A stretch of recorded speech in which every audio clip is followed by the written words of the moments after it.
Shaun Alexander here, and it's time for another video.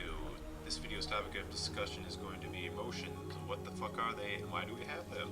Before I get into all that, I want to make it clear that by making these videos, I'm not trying to say that my spin on things, my perception on these topics is 100% true and the only true way to look at them. It's simply not the case. The reason I'm doing this is to provide people the opportunity to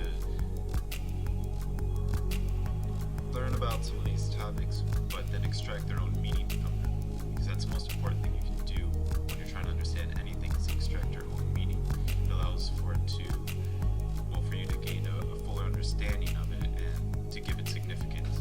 I personally began to understand emotions better when I decided that I wanted to better know myself. And it quickly became apparent to me that if I wanted to better know myself, then I had to understand my emotions. When I felt I had a pretty good understanding of emotions, I wanted to know where they came from, so I started doing some research. And I found the answer from a wonderful woman by the name of Teal Scott, and what she had to say made a lot of sense to me.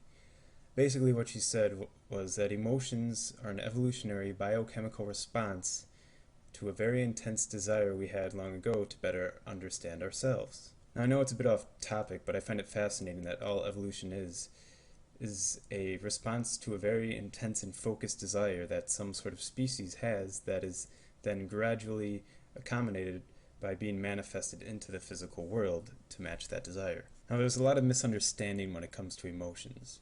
Most of us feel that it's some sort of arbitrary feeling that crops up out of nowhere and sometimes very frustratingly to a great extent governs our very behavior. Emotions are not at all arbitrary.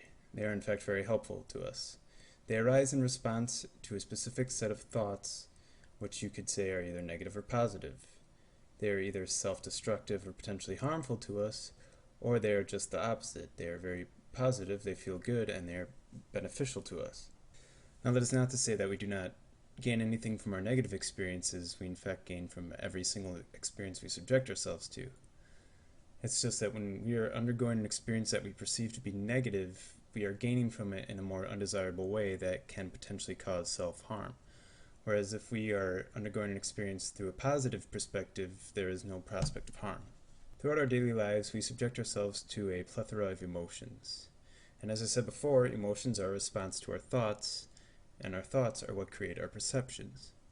So when we are undergoing an experience in which we are experiencing negative emotions, that's an indication that our thoughts are ones that are potentially harmful. And those thoughts bring about emotions like hate, self-loathing, regret. Whereas when we are undergoing an experience that is bringing up positive emotions, ones like love and joy, then that is the indication that we are perceiving that experience in a very positive and beneficial way. Emotions are what allow for us to determine, you could say, if we are in alignment with the higher part of ourselves. The higher part of ourselves is loving, non-judgmental, accepting, and understanding. When we are undergoing an experience through a positive perception, one that makes us feel good, that is the indication that those thoughts are more in alignment with the truer part of ourselves.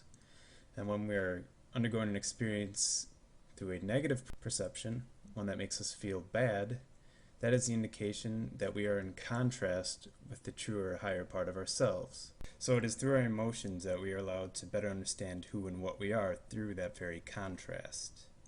It allows us to bridge a gap between this aspect of ourselves and the truer part of ourselves through our emotions. So emotions came into being as a match to our desire to better understand who and what we are.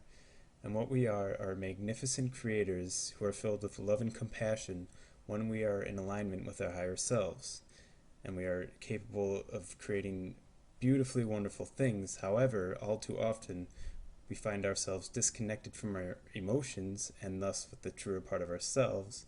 And that is the direct reflection of our world today, which, dare I say, is beginning to turn itself around. You know, it's interesting because I was actually pretty frustrated the whole time I was creating this video, because it's actually the second time making it, because when I uploaded the first one I discovered there was an audio bug, so I was kind of frustrated this entire time, and I brought it all upon myself. So that's all for this video. I hope you enjoyed it. If you did, feel free to like it or share it with whoever you would like to share it with.